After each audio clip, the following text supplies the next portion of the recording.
احمد سالم الاعلامي المعروف والسكندري الاصيل وعضو نادي سبورتنج، وهنسيب التحديات الاقتصاديه لندوه النادي ونتكلم في التحديات الاجتماعيه من وجهه نظرك اللي بيقابلها المجتمع. بصي، هي كلمة تحديات اجتماعية عجباني جدا لسبب. يعني الناس دايما كلنا لما بنقعد نقول اسكندرية باظت، اسكندرية اتدمرت، اسكندرية اتدهورت، دايما بنتكلم على الهاردوير مش على السوفت وير. دايما بنتكلم على بص الكورنيش، طب المنتزه حصل لها، طب الكلام ده.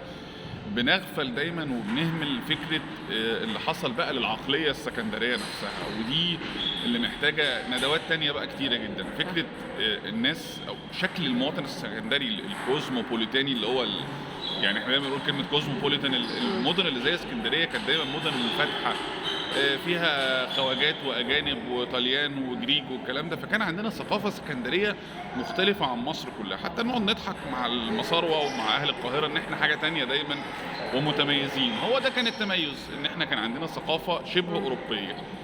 فجاه وكأن الثقافه دي اتسحبت، معرفش ايه اللي حصل، اتغفلنا بلغه يعني الشباب دلوقتي ازاي.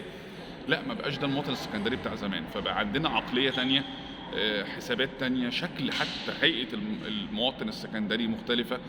بقينا لما بنخرج في أماكن بنلاقي ناس مش هي اللي احنا دايما كنا نقعد نقول احنا كلنا عارفين بعض. لا، في وجوه جديدة كتير. يعني هو المواطن السكندري الاصيل ما اتغيرش، جاء عليه ناس ولا هو اللي اتغير؟ لا، جاء عليه ناس زحف من المدن المحيطة باسكندرية بثقافة مختلفة، ليهم كل الاحترام طبعا، بس ثقافتهم جايين من ثقافة مختلفة تماما.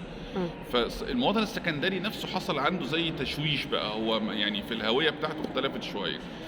كتير هاجروا للشيخ زايد وللتجمع من اهل اسكندريه اللي كان ظروفهم تسمح بالهجره، وكتير متقوقعين في نادي سبورتنج. يعني انا حاليا المكان الاكتر مكان اللي بحس فيه بان انا عارف الناس كلها هو نادي سبورتنج، لكن بره النادي بنلاقي ناس مش معروفه بالنسبه لنا، وفي يعني زي ما نقول ايه، طريقه تربيه مختلفه، طريقه عادات مختلفه برضو تاني، عشان ما يبقاش الموضوع فيه اي عنصريه. في ناس اكيد طول عمرها متربيه بطريقه معينه، وناس متربيه في الريف بطريقه وفي المدن بطريقه، ده ما يزعلش حد. فنرجع بقى تاني، يعني ايه التحديات الاجتماعيه؟ يعني فكره طريقه التربيه، طريقه المعامله. نتمنى ان النادي على الاقل يكون هو اخر امل لينا او حائط الصد في الكلام ده. وانا والله العظيم مش بجامل حد، بس نادي سبورتنج انا بشوفه اجمل مكان في الدنيا. يعني ما اعرفش ده بقى تفصليه انتماء، يعني ما اعرفش، بس هو ليه معانا كلنا ذكريات. ولادي بيجوا في النادي طول الوقت، ببقى مطمئن بشكل شبه مطلق، يعني كانهم في بيتهم.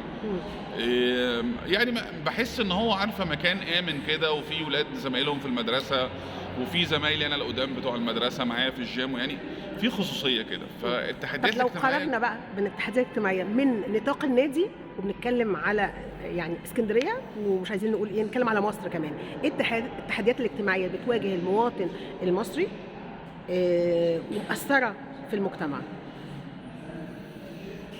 بصي، مش يعني هي مش تحديات، بس طبعا كلنا بنعاني من السوشيال ميديا مثلا، وان كلنا قاعدين باصين في موبايلاتنا ليل نهار. كلنا بنعاني من ولادنا ان هم خلاص ما بقوش ولاد زي زمان، اللي هو يمين يمين يمين يمين شمال شمال، يعني اللي هو هترجع. يعني انا مثلا ابني مره بقول له مثلا ميعادك في البيت 10:30، يقول لي ليه؟ فانا بصيت كده، واحنا ليه اشمعنى 10:30؟ ليه مش 11؟ ليه مش 10؟ فهي في حاجات، عارفه اللي هو ايه، احنا كنا زمان بتتقال لنا بننفذها بحذافيرها.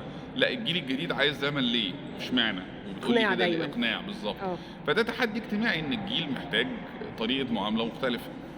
تحدي اجتماعي تاني النهارده، المراه العامله. زمان كان في كتير من امهاتنا ما كانوش بيشتغلوا. النهارده ما اعتقدش، يمكن 90% على الاقل من مجتمعنا الام عامله وبتروح تودي تمرين يعني ده تحدي تاني. طب هل وجودها او الشحططه اللي هي فيها ما بين شغلها وتمارين وبيت هيأثر عليها، هيأثر على تربيه ولادها؟ حاجات كتير بقى زي دي بتظهر مع التربيه، واتمنى ان احنا نلتفت ليها يعني.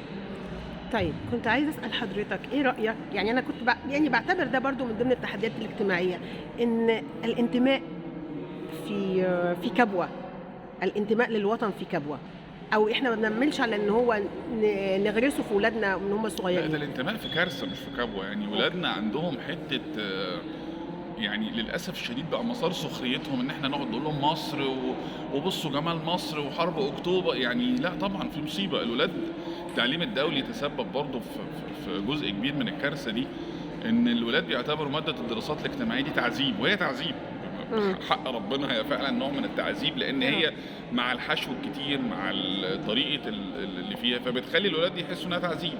انا افتكر ان ماده التاريخ والجغرافيا كانت بالنسبه لنا ممتعه، معرفش بقى هي بقت تقيله ولا هو الاهتمام اختلف. فطبعا الولاد انا ولادي لما اقعد اقول لهم مصر دي اجمل بلد في الدنيا بيبصوا لي كده اللي هو انت بتهزر يعني. منحاز. بالظبط. فلا طبعا عندنا مشكله في الانتماء، ما اعرفش ان نقدر نحلها معاهم ازاي، بس لا محتاجين نشتغل عليها جامد يعني. اصل حاسه ان الانتماء ده مفتاح اي حاجه. لما الواحد بينتمي لاي مكان بيحبه، زي ما حضرتك بتقول، شوف بتشيد ازاي ان انا بحب نادي سبورتنج وبشوفه اجمل مكان في العالم عشان بتحبه. فالانتماء فعلا بيبتدي من السلام الجمهوري اللي في المدارس الدوليه زي ما حضرتك ذكرت.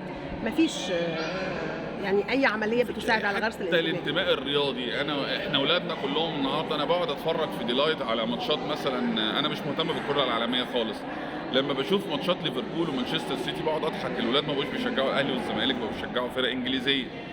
هل دي بقى ليها علاقه بالانتماء لمصر؟ ممكن تاثر عليه، ما اعرفش يعني، بس ناخد بالنا منها برضه. يعني الانتماء ده برضه من العوامل المهمه طبعا. طيب والتعليم؟ بشوف ان احنا اللي مزودينها في موضوع التعليم الى حد ما، يعني احنا مش وحشين قوي زي ما احنا متخيلين، احنا اللي عاملين يعني مقربين قوي قوي قوي العدسه على التعليم. ولادنا الحمد لله في منهم كتير بيسافر بره، وبنتفاجئ ان هم بره مرحبين بيهم، وبياخدوا هناك سكولرشيبس وبياخدوا حاجات وبيتفوقوا. يعني الاطباء المصريين ناجحين جدا في المانيا وانجلترا دلوقتي. طب منين التعليم بايظ ومنين الاطباء مكسرين الدنيا هناك؟ فيعني احنا مش وحشين قوي في التعليم زي ما احنا متخيلين. محتاجين بس يعني الامهات ما تبقاش كلها، ما انت لو كل ام عايزه ابنها يطلع الاول، طب مين هيطلع الثاني والثالث والرابع والخامس؟ يعني في يعني تركيز شديد قوي قوي في حته التفوق والمنافسه، في حين ان انا ممكن يكون واحد ما جابش جريدز عاليه قوي قوي بس هينجح في الحياه العمليه اكتر من واحد تاني كان الاول طول سنين الدراسه وفي الحياه العمليه ما نجحش. فسيبوها على الله يعني. محتاجين نقلل شويه التركيز الاوفر ده مع التعليم. طيب ايه رأي حضرتك، او ايه السبب ان المشاركة المجتمعية في المجتمع المصري قليلة قوي لو قارناها بالمجتمعات اللي عايزين نقول في دول اخرى؟ ثقافة المشاركة الاجتماعية هي اللي مفقودة عندنا شوية، وبنعتبرها عارفة يعني. دايما مثلا بختلف مع فكرة الخلط بين عمل الخير والعمل المجتمعي. يعني النهارده انت لو قلتي لحد مثلا تعالى نوزع وجبات في رمضان، هتلاقي ناس كتير قوي اكتر بكتير ما تقولي مثلا لحد تعالى عاملين ايفنت فيه مشاركة مجتمعية مثلا للقراءة للجميع. انا بشوف ان الاثنين بنفس الاهميه. ده حقيقي. دي هتاخد ثواب، ودي والله لو ركزت فيها شويه هتلاقي نفسك برضه بتاخد ثواب. بس احنا ما تربناش على كده يعني. احنا بنجري على حاجات، وفي حاجات بنعتبرها يا عم انت توجع دماغك ليه ما انت قاعد. زي بقى الرفق بالحيوان، زي المشاركات المجتمعيه العاديه، ان انا اثقف الناس. يعني مثلا المزيكا، هيكون كلامي مستفز بس انا بحس ان المزيكا ده عمل انساني مجتمعي عظيم. لو انت رحت ساقية الصاوي ولا رحت الاوبرا انت بتروح عن نفسك وبتعمل عمل جميل. تقدري تقولي لحد اعمل مزيكا مثلا، امشي بالبيانولا مثلا، ابسط الناس. هيقولوا عليكي في مصر يا عم انت الناس عايز تاكل وتشرب، لكن لا. ايوه بالظبط، هم الاهتمام فعلا بالحاجات الماديه، لكن الحاجات الحسيه مفقوده في المجتمع. في حين ان هي لا، هي حاجه عظيمه انك تبسط الناس، سواء بقى بحاجه موسيقيه فنيه، دي حاجه. ولو قلت له غذاء الروح يقول لك طب لما اكل الاول. الله ينور عليكي بالظبط يعني. بس ميرسي يا استاذ احمد، وان شاء الله ندوه ناجحه ونشوف حضرتك قريب باذن الله. اشكرك. ميرسي يا فندم، شكرا لحضرتك. شكرا جزيلا. شكرا.